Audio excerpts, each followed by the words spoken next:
오늘 우리에게 주시는 하나님의 말씀, 우리 주보에 나와 있는 본문을 조금 바꾸도록 하겠습니다. 요한계시록 3장 20절과 고린도후서 5장 17절입니다.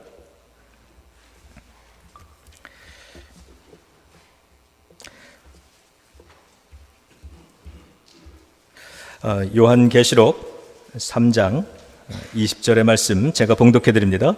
볼지어다 내가 문 밖에 서서 두드리노니 누구든지 내 음성을 듣고 문을 열면 내가 그에게로 들어가 그와 더불어 먹고 그는 나와 더불어 먹으리라. 아멘. 고린도후서 5장 17절입니다. 그런즉 누구든지 그리스도 안에 있으면 새로운 피조물이라.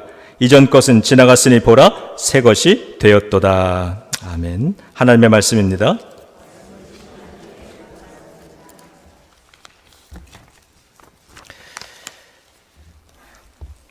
요한계시록은 이렇게 말합니다. 내가 문 밖에 서서 두드리노니 누구든지 문을 열면 내가 들어가 그 안에 거주하고 나는 그와 더불어 먹고 마시리라 말씀합니다. 여러분, 믿음에 대해서 생각을 해봅니다. 믿음이란 과연 뭘까? 우리가 믿는다고 이야기를 하는데 예수님이 문 밖에 서서 문을 두드린다라고 얘기를 했습니다. 자, 지금 문 밖에 우리가 집 안에 있는데 지금 누군가 찾아와서 문을 두드립니다. 그러면 우리는 누군가가 찾아왔구나 합니다. 이 문 밖에 누군가가 있구나라고 하는 걸 알게 됩니다. 주님이 찾아오셨다라고 하는 겁니다. 그리고 우리의 문을 두드려 주신다. 우리는 그로써 예수님의 존재를, 하나님의 존재를 알게 되는 거죠. 이것이 믿음의 시작입니다. 주님이 찾아오셔서 이미 문 밖에 계신 그분이 누구인지 우리는 안다는 겁니다. 그래서 믿음의 첫 번째 단계는 하나님의 존재를 인정하는 것, 그분을 아는 것, 그리고 그분을 긍정하며 사는 것, 이 상태죠. 그런데 예수님은, 오늘 성경은 여기서 멈춘 게 아니라 하나를 더 말씀을 하십니다. 내가 문을 두드리니 그래 이제는 문을 좀 열어다오 그러시는 거죠. 문을 좀 열어라. 그러면 내가 그 안에 들어가 너와 함께 거주하며 너와 함께 더불어 먹고 마시리라 말씀하셨어요. 이것은 우리의 삶에 더 깊숙한 곳으로 찾아 들어오기 원하시는 주님의 마음이고요. 먹고 마신다라고 하는 건 일상적인 생활입니다. 우리의 생명과 관련된 일상적인 것들이죠. 그렇게 우리의 일상에 더 깊이 찾아와 관계를 맺고 싶어 하시는 주님의 마음을 담아내고 있습니다. 그래서 그분이 내 속에 들어와서 비로소 우리는 그분과 함께 내 삶이 변화되는 것이고 치유되는 것이죠. 혼자 살 때와 결혼을 해가지고 살게 되면 삶이 바뀝니다. 바뀌어질 수밖에 없습니다. 모든 삶의 질서가 다 바뀌죠. 그러다가 아이라도 하나 태어나면 삶의 질서가 또 바뀝니다. 완전히 달라지죠. 관계성이라고 하는 건 바로 이런 겁니다. 삶이 변화될 수밖에 없는 거예요. 주님이 내 안에 들어와 함께 거주하기 시작했다. 나와 함께 먹고 마신다. 우리의 삶에 많은 것들이 질서가 바뀌어야 되는 겁니다. 그래서 믿음이라고 하는 것은 바로 그겁니다. 주님을 인정하는 것, 그것만이 아니라 그분으로 인해서 그분과의 관계성을 통하여서 내 삶의 구체적인 변화까지 만들어낼 수 있는 것, 이것을 통틀어서 우리는 믿음이라고 얘기하는 거죠. 만약에 믿음을 그냥 하나님의 존재를 내가 알고 그분을 긍정하고 그리고 그분이 거기 계심을 알아서 예배하고 이러한 삶이 믿음의 전부라고 생각을 하고 나는 그걸로 만족해 이렇게 이야기를 한다면 그것도 믿음입니다. 그러나 생각해 보면 그러한 믿음 생활에서는 주님을 그냥 문 밖에 서 계시게 하는 믿음인 거죠. 그러나 내가 조금 더 그분을 가까이 모시기 위해서 마음의 문을 열 수 있다면, 그래서 그 어떤 주님이 밖에 계실 때는 한계성이 있는 거죠. 내가 주님을 믿기는 하는데 무언가 한계성이 늘 부딪히고 무언가 주님이 나를 사랑하고 가까이 하신다고 하지만 거리감이 좀 느껴지는 것이고요. 그리고 항상 문이라고 하는 이런 단절된 벽, 그와 같은 어떤 단절감 이런 것들을 늘 느끼면서 한계성 속에 살아갈 수밖에 없는 겁니다. 그래서 주님이 문을 열으라고 하시는 거예요. 그래서 내가 문을 열고 주님이 내 안에 내가 주님 안에 거하는 그러한 삶을 살아간다면 그걸 전체를 믿음이라고 본다면 우리는 조금 더 주님 안에서 주님 우리의 삶을 변화시켜 나갈 수 있을 것이라는 거죠. 예를 들면 아브라함은 대대로 우상을 만드는 집안에서 태어난 사람입니다. 그러니까 모든 게 우상에 익숙한 거죠. 하나님을 모르는 선조들 속에서 사는 겁니다. 그런데 하나님이 아브라함을 찾아가셔서 문을 두드리는 것처럼 그가 어느 날 주님을 알게 되는 거죠. 주님을 만났다. 이거는 대단한 기적 같은 은혜입니다. 우상을 만들고 우상을 섬기던 집안에서 유독 아브라함이 어느 날 하나님을 알게 됐다라고 하는 것. 이건 은혜죠. 자, 그래서 하나님을 믿고 섬기면서 그분의 존재를 인정하면서 그러고 살아갑니다. 이것만으로도 믿음이 된다라고 만족한다, 충분하다라고 생각한다면 아브라함은 그냥 그렇게 살았을 겁니다. 그런데 하나님은 그 아브라함에게 한 가지를 더 요구하셨습니다. 본토 친척 아비 집을 떠나라는 거죠. 네가 이제부터 나를 믿고 그 살던 그 삶에서, 지금까지의 삶에서 너 좀 탈출해 나올 수 있겠니? 그리고 내가 너를 인도할게. 내가 너와 동행할게. 지금 눈에 안 보이지만 내가 너를 지킬 거야. 그러니 나와 함께 너의 나머지 인생을 내가 같이 걸어가 줄 테니 한 걸음 한 걸음 나와 함께 걸어가는 그 삶으로 한번 나갈 수 있겠니? 이렇게 물어보시는 거죠. 아브라함이 이 이야기를 듣고서 혼자 고민했을 겁니다. 많이 고민했을 거예요. 그리고서는 고민하고 나서 그냥 하나님, 난 그냥 지금까지 여기 있는 그 자리 그냥 지키면서 여기서 그냥 하나님 믿고 인정하고 그냥 이대로 살게요. 그랬으면 그냥 그러고 살았을 겁니다. 그런데 아브라함은 고민하고 또 고민하고 그리고 주님의 그 문을 두드리는 그 주님의 부르심 앞에 자기의 마음을 여는 거예요. 그리고는 자기의 삶을 그렇게 한번 주님께 한번 드려보기로 그렇게 모험을 해봅니다. 그리고 우리는 그 결과를 아는 거죠. 그가 주님의 그 말씀을 믿고 집을 떠났어요. 집을 떠나는 순간부터 그는 두려움에 빠지기 시작하는 거예요. 혼란스럽고 불안하죠. 모르는 땅을 가야 되는데 이거 정말 잘하고 있는 걸까? 눈에 보이는 건 하나도 없고 하나님이 약속하신 게 이루어지지 않습니다. 시간이 자꾸 딜레이 됩니다. 의심이 생기기 시작하죠. 무척 괴롭고 힘든 도전 속에 놓여졌을 겁니다.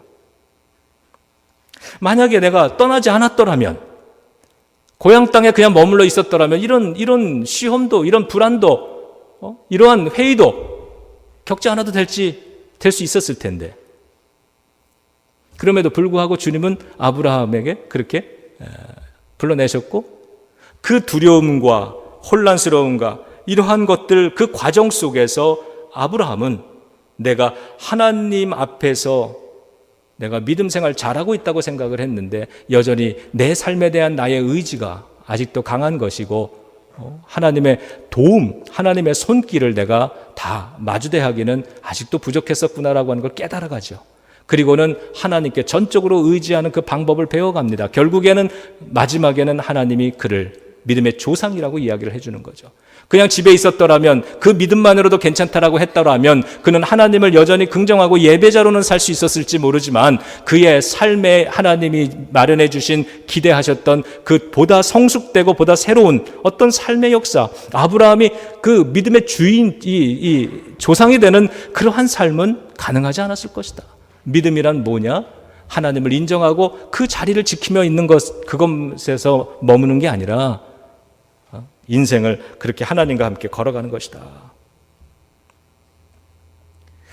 바로 이러한 것을 바울은 오늘 본문에서처럼 새 것이 되었다고 얘기를 하는 거예요. 보라, 옛 것은 지나고 새 것이 되었도다.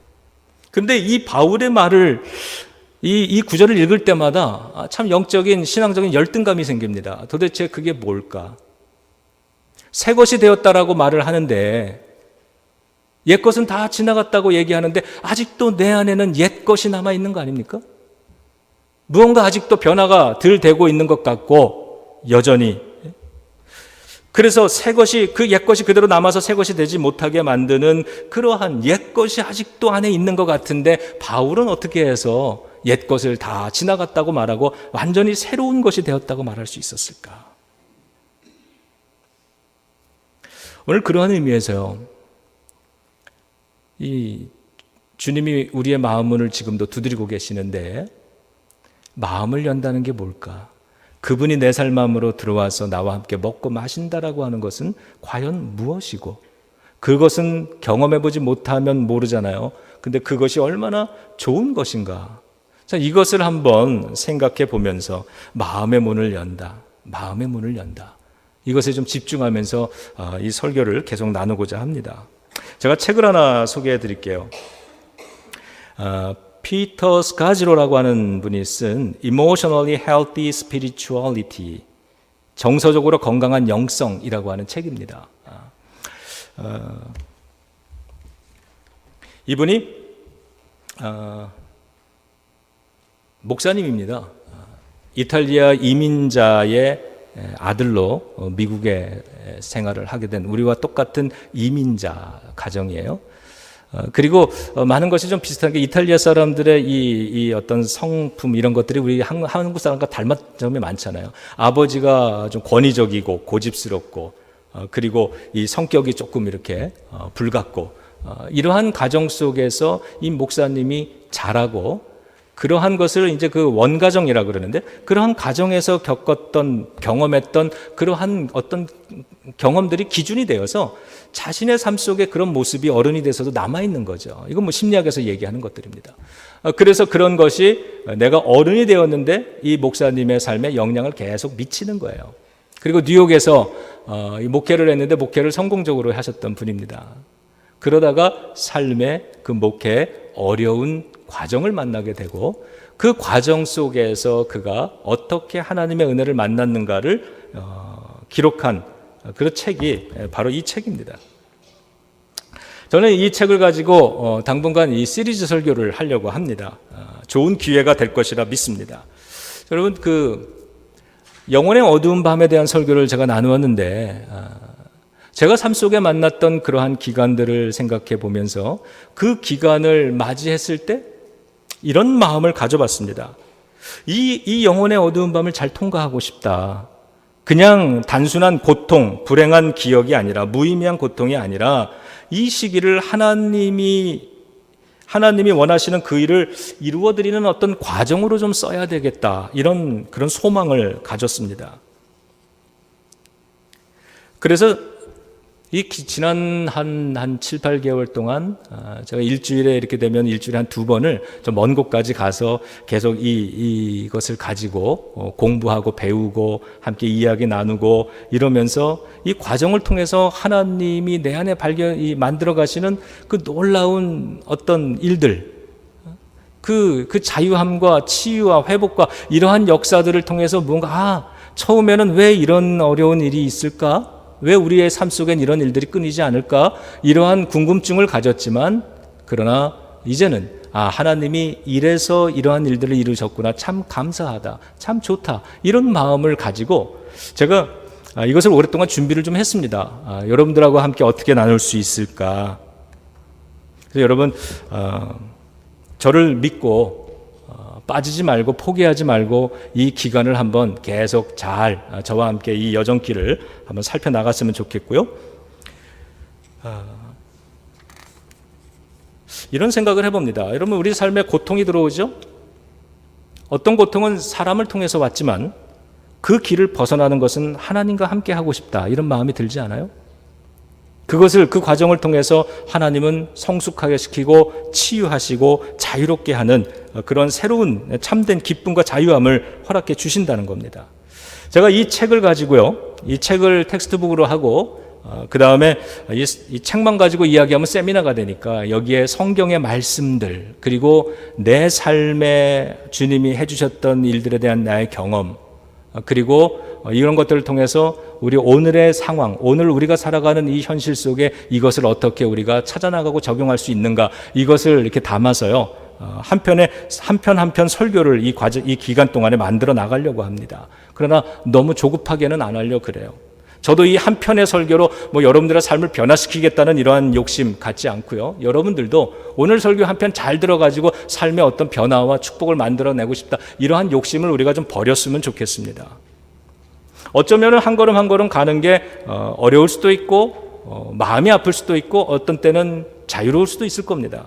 무엇이 되었든 이 시리즈 설교 기간 동안 성령님께서 우리 안에 어떤 일을 시작하시고 진행해 나가시는지 성령님께 좀 시간을 넉넉하게 좀 드렸으면 좋겠어요. 성령님께서 그 일을 하실 수 있도록 여러분 우리가 기회를 좀 그분께 드렸으면 좋겠습니다. 그러면 저는 시간이 지나가면서 엄청난 축복의 시간이 될 것이라고 저는 확신합니다. 제가 그동안 틈틈이 말씀드려왔던 것, 그런 내가 경험했던 것, 이런 것들이 어떤 것인지 여러분들도 이 과정을 통해서 함께 이해하게 되시기를 원하고요. 내 삶에 주님께서 이루어 가신 좋은 선물들, 여러분들이 여러분 각자 그런 얻은 경험한 선물들이 있을 거예요. 저는 또 저 나름대로 목사로서 살아가면서 하나님의 그 풍성한 것을 경험한 것들이 있는데, 자, 이러한 것들을 여러분들에게도 시작되기를 바라는 그런 심정을 가지고 오늘 설교를 시작을 합니다. 저는 이 기간 동안에 감성에 대한 거, 이모션에 대한 거, 감정에 대한 혹 감성에 대한 그러한 이야기를 지속적으로 나눌 겁니다. 오늘 이 책은 이런 구절로 시작을 해요. 건강한 정서가 바탕이 되지 않은 기독교 영성은, 이래요. 자, 우리가 예수님이 문을 두드리시고 문을 열자고 그랬는데, 이 문을 연다는 것은 믿음을 시작하는 게 아닙니다. 왜? 우리는 이미 그분이 문 앞에 찾아왔을 때, 우리의 문을 두드리시던 그 순간에 주님의 존재를 알고 그분을 인정하고 그분을 믿었기 때문입니다. 그렇다면 문을 연다는 건 무엇일까? 문을 연다는 건 마음을 연다는 거죠. 그것은 우리의 이 정서를 열어서 그 삶에 깊숙한 숨겨진 가장 여린 그 부분에 주님이 들어오셔서 주님의 치유와 주님의 새롭게 하시는 이 바울이 말했던 보라 옛것은 지나고 새것이 시작이 되었다라고 말씀하신 그것을 시작하기 원하는, 그래서 그것을 하도록 내어드리는 그 사건을 말하는 겁니다. 그래서 이 문을 열어드린다. 정서 속에, 나의 감정 속에 주님이 어떤 일을 시작하시는지 모셔드리자라고 하는 겁니다. 자, 그런데 이 건강한 정서가 우리가 건강하지 않아서 믿음 생활에 영향을 끼칠 때가 있어요. 여러분, 제가 목사로 살아가면서 많은 사람들을 어려운 형편을 돕고 돌보고 그러니까 패스토럴 케어를 해야 되는데, 자, 제가 사람들을 만나면서 사람들에게 지속적으로 공격을 당하고 상처를 받고 막 이래요. 이러면은 저의 감정이 그런 거를 다 견뎌내면 좋은데, 사실은 우리 사람은 그렇게 견뎌내게 만들어지지 않은 거죠. 이런 것들이 서서히 나는 아무렇지도 않은 척 그렇게 생활을 하지만, 그러나 이런 것들이 나의 감정을 메마르게 하고 상처나게 하고 아프게 하고 저는 점점 약해지는 겁니다. 그러다 보면 사람을 만날 때 그 더 이상 상처받고 싶지 않아서 사람과의 거리를 두기 시작하죠. 이걸 세이프티 디스턴스라고 얘기를 하죠. 그리고 사람들을 자꾸 피하게 될 겁니다. 내가 돌봐줘야 될 사람이지만 그 상처받는 것이 너무 내가 견딜 수 없어서 너무 약해지니까 자꾸 안 돌보게 되는 이런 게 나오죠. 그러면 믿음이 흔들리는 겁니까? 어떤 교인이 교회 생활을 열심히 합니다.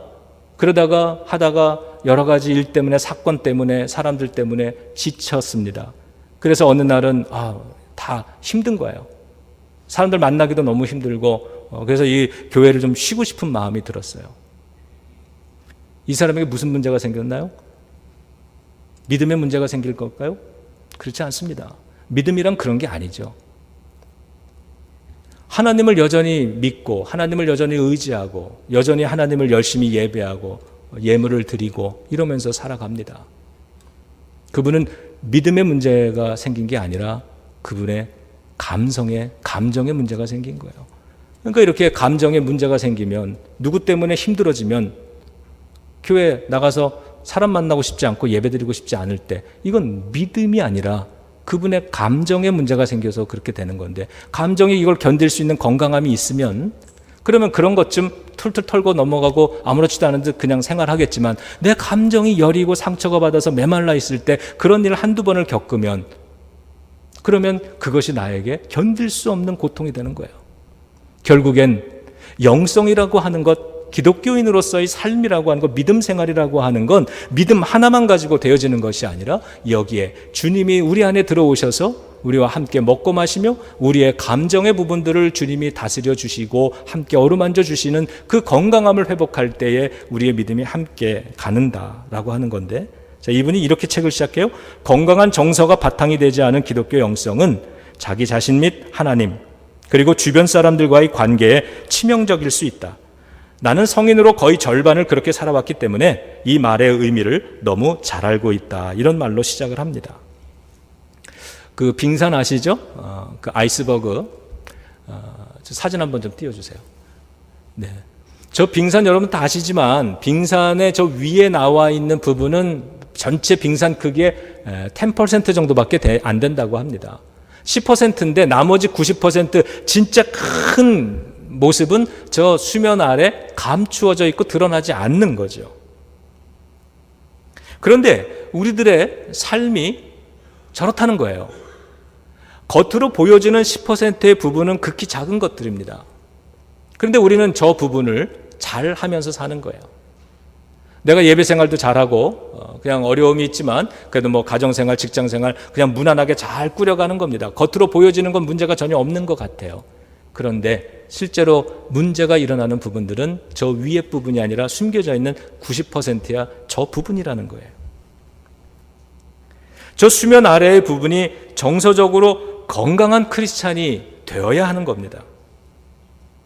그러기 위해서 우리는 저 90%에 보이지 않는 숨겨져 있는 그 내면, 그것을 다루어야 하는데 주님은 저 부분으로 들어오기 위해서 우리의 문을 두드리며 마음 문을 열라고 말씀하시는 겁니다. 이 부분이 다루어지지 않아서 생기는 그러한 일들에 대해서 세 가지를 설명을 합니다. 제가 읽어드릴게요. 소개해드리겠습니다. 우리가 이런 부분이 다루어지지 않기 때문에 어떤 모습들이 나타나는가? 첫 번째 부류는 믿음을 가지고는 있지만 더 이상 교회에 참석하지 않는 사람들이랍니다. 그 사람들은 그리스도께 전적으로 헌신했지만 교회에서 배우고 경험하고 익힌 그 영성이 자기 자신이나 다른 사람들의 삶을 깊이 있게 변화시키지 못한다는 그 사실을 천천히 아주 고통스럽게 깨달았다라고 하는 겁니다. 무엇이 잘못된 것 같은데 무엇이 잘못됐을까? 정확히는 잘 모를 수도 있죠. 그 사람들은 다 진실하게 예수 그리스도를 따르는 사람들이었지만 다른 사람들처럼 여전히 우리 안에 결혼생활, 친구관계, 자녀 양육의 문제, 독신생활, 성생활, 중독에 관한 거, 불안정함, 인정받고 싶은 욕망, 직장이나 교회, 가정에서 느끼는 좌절과 우울한 감정들, 이런 문제와 우리는 끊임없이 씨름하고 있다는 거예요. 내가 교회를 이렇게 다녔는데, 오래 다녔는데, 그런데 왜 이런 것은 여전히 해결되지 않고 나는 이것을 계속해서 오늘도 씨름하고 있지? 왜 우리는 이렇지? 이런 감정적인 갈등의 양상에서 우리는 세상 사람들과 똑같이 자유롭지 못하고 살아가는 그러한 우리의 모습, 교회의 모습을 보았다는 거예요. 두 번째 부류의 사람은 교회에 다니기는 하지만 소극적인 사람들이라 말할 수 있습니다. 수년에 걸쳐서 실망과 좌절을 겪으면서 신앙이 삶의 다양한 경험을 이것을 좀 다양하게 이렇게 다루어 주는 것이 아니라 믿음이 있다 없다, 잘한다 못한다, 흑백의 논리, 이런 걸로 자꾸 나누는 이런 어떤 단순함, 한계성, 이런 거를 깨닫고 체념해 버렸다는 겁니다.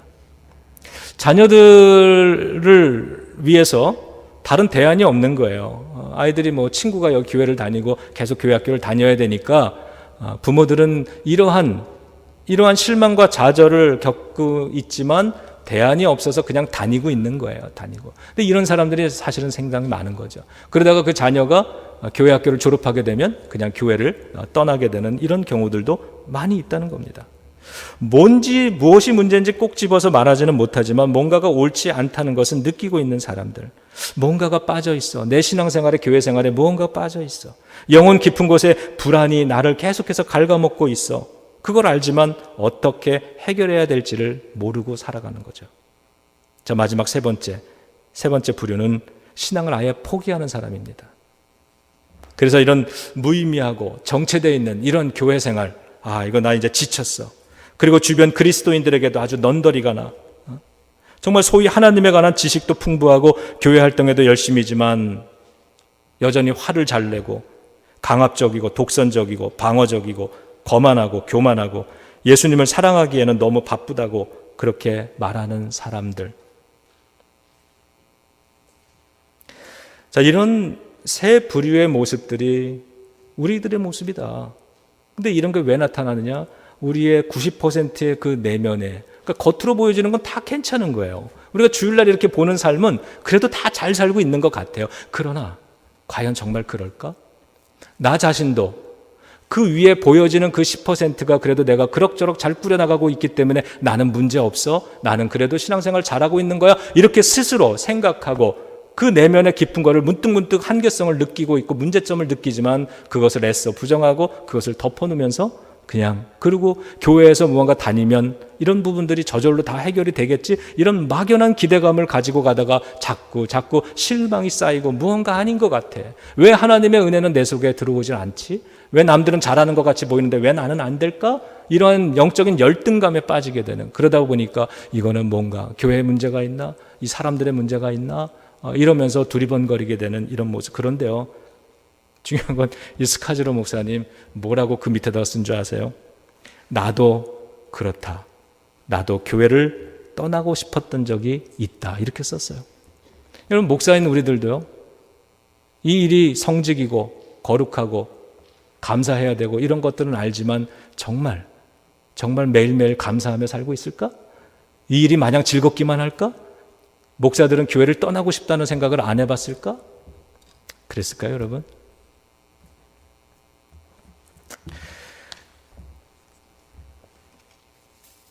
이 스카지로 목사님의 경험담이 쓰여져 있는데요. 한 가지 소개를 좀 해드릴게요. 이 목사님이 어느 친구 목사님 교회에 초청을 받아서 집회를 설교를 하고 했어요. 근데 거기에 이제 뭐 1부, 2부, 3부 예배 이렇게 설교를 했겠죠. 그러니까 이제 그 중에 교인 한 분이 은혜를 받은 거예요. 그래서 그 담임 목사님한테 허락을 받고 이 스카지로 목사님 교회에 방문을 했어요. 그래서 먼저 연락을 드린 거죠. 목사님, 제가 이 교회 성도인데 목사님 집회 오셨을 때 설교를 받고 은혜를 받아서 한번 방문해 보고 싶습니다. 허락해 주십시오. 그래서 뭐 오라 그런 거예요. 그래서 그 부부가 이 스카지로 목사님 교회에 와서 1부, 2부, 3부 예배를 같이 드린 거예요. 그리고 이제 로비에서 악수를 하고 이제 교인들과 헤어지는데 이분이 뭔가 목사님과 좀 더 많은 이야기를 나누고 싶어요. 오늘 죄송하지만 저녁 때 집을 좀 우리가 방문해도 될까요? 그런 거예요. 근데 목사들 그 시간이 굉장히 힘들고 피곤한 시간이거든요. 그래서 보통 때는 그런 일 안 만들지만 그래서 멀리서 오신 손님이 그렇게 원하는데, 그래서 이 목사님이 허락을 한 거예요. 네, 오세요. 아이, 좋죠. 그렇죠. 당연하죠. 그래서 같이 저녁을 먹고 이야기를 시작을 합니다. 테이블에 앉아서 이야기를 시작하는데 이 방문했던 그 부부 중에 남자가 끊임없이 자기 이야기를 쏟아놓더래요. 혼자 이야기를 몇 시간씩 계속 자기 혼자 얘기를 하더래요. 그 와이프가 말할 기회를 한 번도 안 주고 이 목사님이 말할 기회도 안 주고 그냥 처음부터 계속 자기 혼자 이야기를 하는 거예요. 이렇게 1시간, 2시간이 흐른 겁니다. 그러니까 이 스카지로 목사님의 사모님이 발을 툭툭 차는 거예요. 목사님, 좀 어떻게 좀 해봐. 이거 좀 너무하잖아. 응? 이제 좀 저거 당신이 좀 통제 좀 해봐. 이러는 거예요. 근데 이 목사님은 자상한 표정으로 계속 들어주는 거예요. 왜? 나는 좋은 목사. 이런 것들쯤은 내가 다 다루고 당신이 그렇게 어떤 갈급함을 가지고 왔을 때 나는 이 모든 것을 다 다루어 주는 그러한 나는 착한 목사, 인자한 목사야. 이런 모습을 보여주기 위해서 계속 참는데 속으로는요, 이 사람 이거 진짜 너무하네, 너무 심하네, 이런 마음이 들지만 겉으로는 괜찮아요. 예, 더 말씀하세요. 네. 한 사람은 화장실을 가고 한 사람은 전화가 와서 전화를 받으러 간 사이에 이 목사님 부부가 남은 거예요. 그러니까 이 사모님이 화를 버럭 내는 거예요. 아니, 당신 좀 너무하지 않아? 이거 지금 너무하잖아? 이거 몇 시간째야? 당신이 좀 말 좀 끊어. 그렇게 하지 못하도록 좀 해야 되는 거 아니야? 아니, 당신이 언제 이렇게 사람 말을 잘 들어주는 사람이었어? 그러면서 내 말은 그렇게 안 들어주면서. 근데 그 사람들이 돌아오니까 목사님, 제가 너무 말을 많이 해야죠? 괜찮아요. 계속 하세요. 이러고서 1시간을 더 얘기를 듣는 거예요. 사모님은 지금 울그락불그락, 마음은 막 엉망이 됐는데 겉으로는 나는 좋은 목사. 자유함이 없는 거죠. 근데 조금 있다가 이 사모님이 뭔가 이상한 걸 느낀 거예요. 그래서 기다렸다가 대화가 잠깐 끊어진 사이에 이렇게 말해요. 여보, 우리 애가 안 보여. 애가 5살인가 그랬대요. 딸인데 그래서 침실에 가본 방에도 없고 지하실에도 없고 뒤져도 없는 거예요. 그 순간에 이 목사님께 문득 불길한 생각이 들어서 뒷마당으로 간 거예요. 뒷마당에 수영장이 하나 있었는데 그 아이가 그 수영장 한가운데 들어가 있더라는 거예요. 그 조그만 아이가. 근데 그 물이 찰랑찰랑 입 있는 데까지 단 거예요. 얘는 그 한가운데 서가지고 그 뭐라 그러죠? 이렇게 까치발로 물이 이렇게 하는데 이거 조금만 움직이면 엎어지니까 그러지도 못하고 거기에 1시간 넘게 애가 그러고 있었던 거예요. 그걸 발견하고 가서 구해냅니다. 그리고는 왜 이런 일이 벌어졌을까? 이게 무슨 사인일까를 생각을 하는 거예요. 그러면서 이 목사님이 그런 이야기를 쳐다 써요. 이 목사님은 그럼 그런 상담하는 이야기 나올 때 독점하는 이런 사람을 어떻게 다루어야 될까를 말하고자 하는 게 아닙니다. 마음속은 중단하고 싶은데 그거를 하지 못하는 좋은 목사의 모습을 보여주기 위해서 중단시키지 못했던, 그러다가 보니까 삶에 어려운 일들이 터져버린 거잖아요. 여기서 무언가 메시지를 느끼고 무언가 큰 문제가 있구나, 방식이 잘못됐구나, 이것을 고쳐야 됐었는데 그걸 못했다는 거예요. 그리고서는 5년인가 세월을 더 지났다는 겁니다. 그러다가 결국엔 5년 후에 이러한 같은 문제로 인해서 큰 위기를 맞게 되는 거예요. 여러분, 이 목사님 목회 모습을 보면 겉으로는 문제가 없는 겁니다. 훌륭한 크리스찬 목사라고 하는 그 겉모습, 그것 밑에 감추어져 있는 자신의 참모습, 이거를 볼 수 있어야 되는데 이거를 못 보니까 수면 아래에 이 빙산의 90%, 내 삶의 이 정서적인 90%의 큰 분량은 서서히 골마가기 시작하는 거죠. 그럼에도 불구하고 겉으로 드러나는 10%의 이러한 부분들이 잘 되고 있는 것처럼 보이니까 아무 문제가 없다고 여기는 것. 아니, 어쩌면 문제를 인정 안 하고 살았는지도 모릅니다. 그러다가 어느 날 이 문제를 다룰 수밖에 없는 그러한 상황이 생겼다고 이야기를 합니다.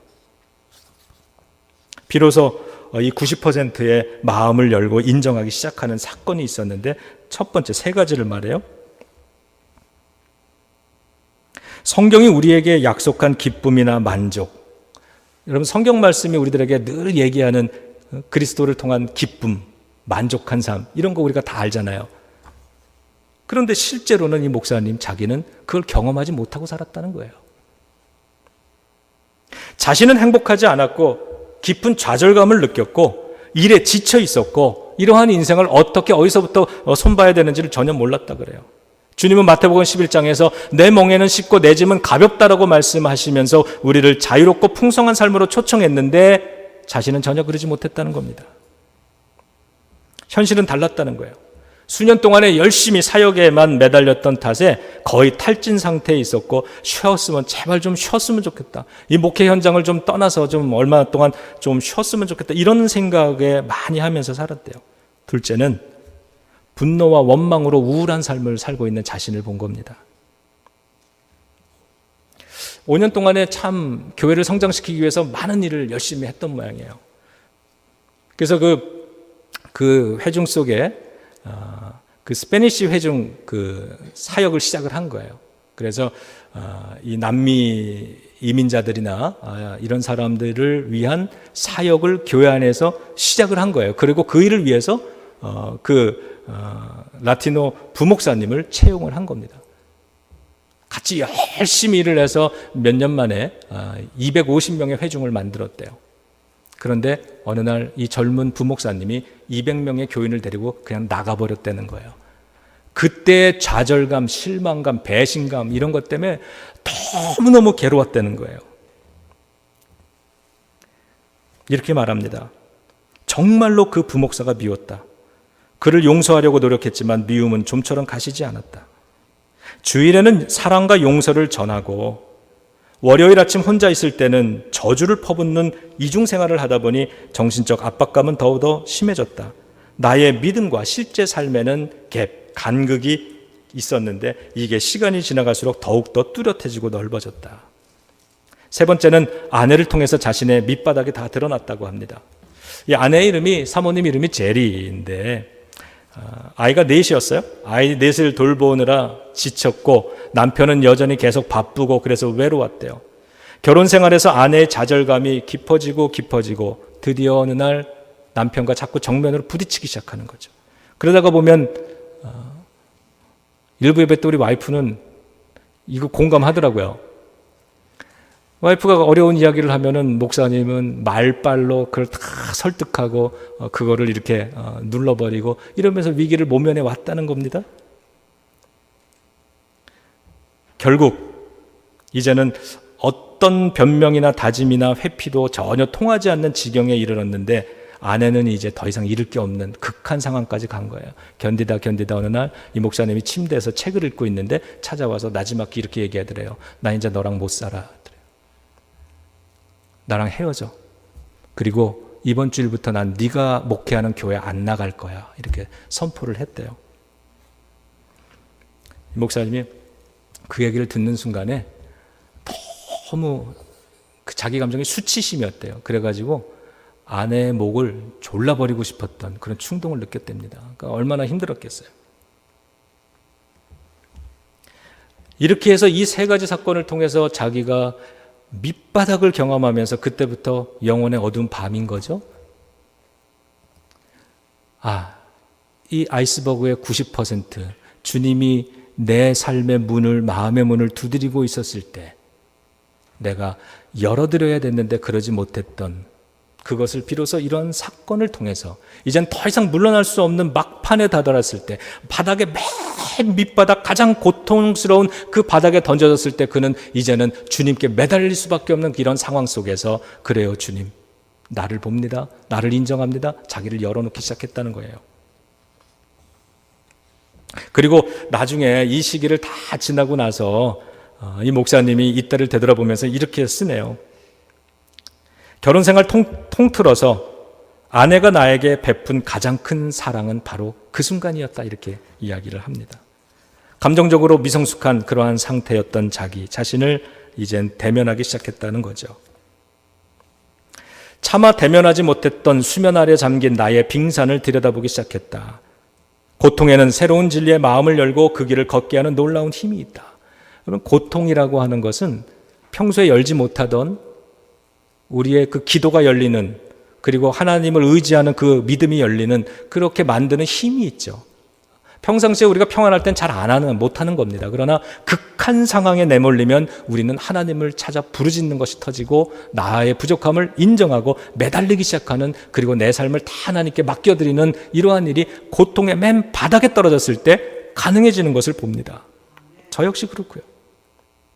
결국 내 삶의 거대한 부분이 예수님을 믿고 있음에도 불구하고 하나도 변하지 않았다는 이 고통스러운 사실, 수치스러운 사실, 인정하지 않았던 사실, 이거를 나는 그 자리에서 인정할 수밖에 없었다라고 얘기를 합니다. 나의 성경적인 지식이나 목사라는 지위나 신학교 졸업장이나 경험이 그 난처한 현실을 변화시키지 못한 것이었다.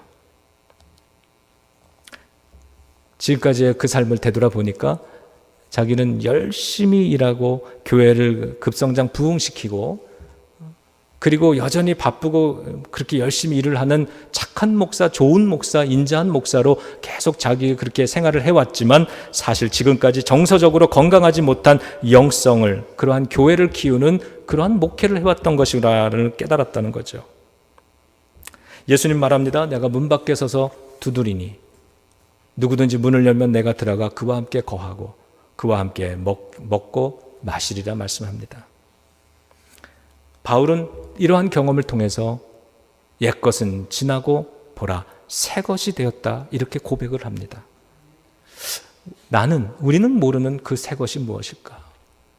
나는 경험하지 못했던 주님이 들어와서 나와 함께 먹고 마시기 시작하면서 되어지는 그 새로운 일들은 과연 무엇일까? 어쩌면 나는 이미 문을 열었다고 착각하고 사는지 모르겠습니다. 문을 열지 않고 이대로 괜찮아요. 주님을 나는 믿고 의지하고 여전히 나는 예배를 잘 드리고 신앙생활을 하는 사람이기 때문에 그러나 주님을 문 밖에 계속 세워드리고 그러면서도 이걸로 이너프하다고 살아가는 그러한 신앙인의 모습이 우리의 모습은 아니었을까?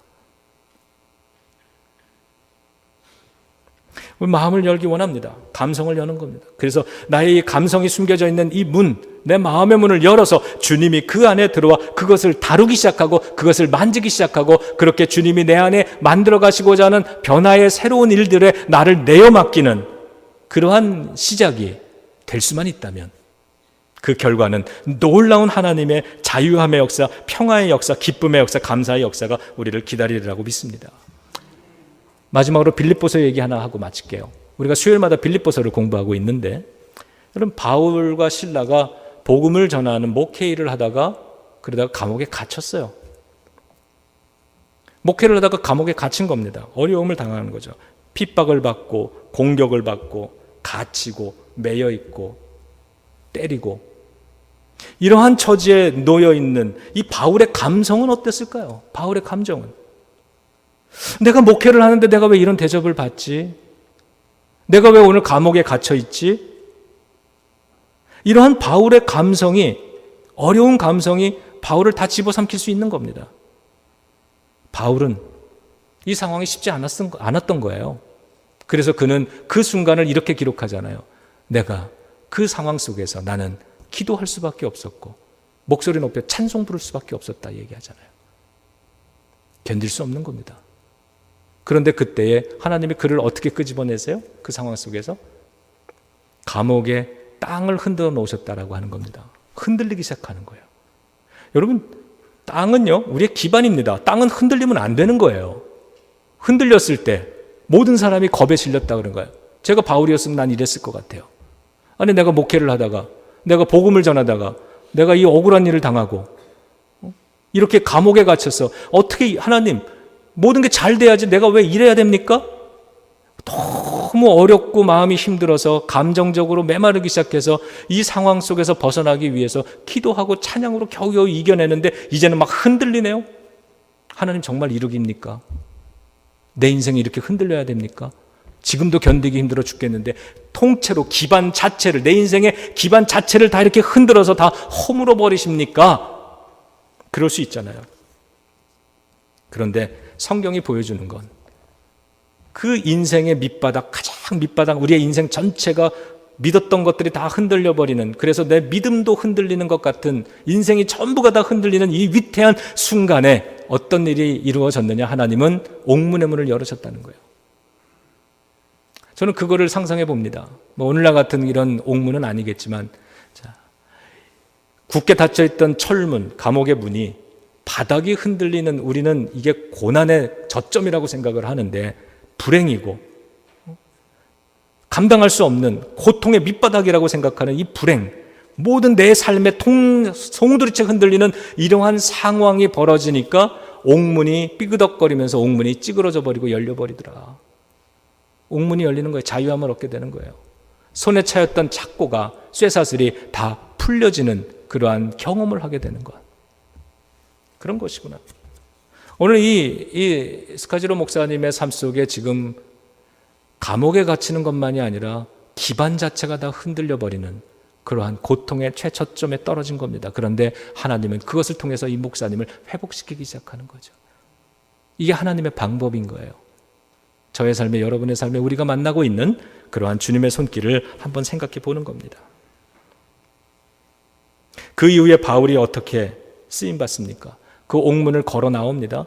그리고 그 이후에 그는 여전히 비난을 받고 매를 맞고 큰 어려움을 당하고 그러지만 그럴 때마다 그가 내 인생 너무 슬퍼, 너무 안타까워, 사람들 너무 미워 죽겠고 하나님 원망스러워 죽겠고 이러고 살았더라면 인생이 얼마나 불행했겠어요. 목회를 하지만, 그러나 바울의 모습은 옛사람은 옛것은 지나가고 새사람이 됐다. 그는 그 사건을 통해서 그 이후에 더 심한 어려움을 당하지만 그는 늘 기뻐하고 감사하면서 하나님이 자신의 인생에 동행하고 자신 속에 이루어 놓은 그것을 통하여, 그 아름다운 일을 통하여 하나님이 쓰실 수 있는 그 나머지 인생으로 드렸더라라고 하는 거죠. 여러분, 이렇게 첫 시간을 좀 맞춰봅니다. 이번 한 주간 주님이 나의 마음의 문을 두드리고 계신다고 하는 그것을 한번 생각해 보시고, 주님이 나의 어느 부분에 들어와서 나와 함께 먹고 마시기 원하시는가? 어떤 일들을 어루만지기 원하시는가? 이런 것들을 한번 생각해 보시면서 이번 한 주간을 좀 지내셨으면 좋겠습니다. 주님이 이 기간을 통해서 저와 여러분들 속에 주님이 계획한 그 일을 이루시기를 주님의 이름으로 축원합니다. 자, 기도하겠습니다. 하나님, 믿음 생활은 오래 해왔는데 변화가 되지 않고 치유가 되지 않고 삶에 기쁨이 없고 여전히 아버지 하나님 불평하며 원망하며 그러고 살고 있다면 지금이 바로 주님을 만나야 될 때라고 믿습니다. 우리의 마음의 문을 열라고 두드리고 계시는 그 주님의 문 두드림을 하나님 우리가 느끼기를 원하고 이제는 그것을 열 수 있는 그러한 용기가 있기를 원합니다. 아버지 하나님, 우리 안에 들어오셔서 우리와 함께 먹고 마시며 우리 안에 하나님의 아름다운 일 이루어 주시옵소서. 예수님의 이름으로 기도드립니다. 아멘. 찬송가는 410장인데요. 410장 부르면서 우리 준비한 예물 드립니다.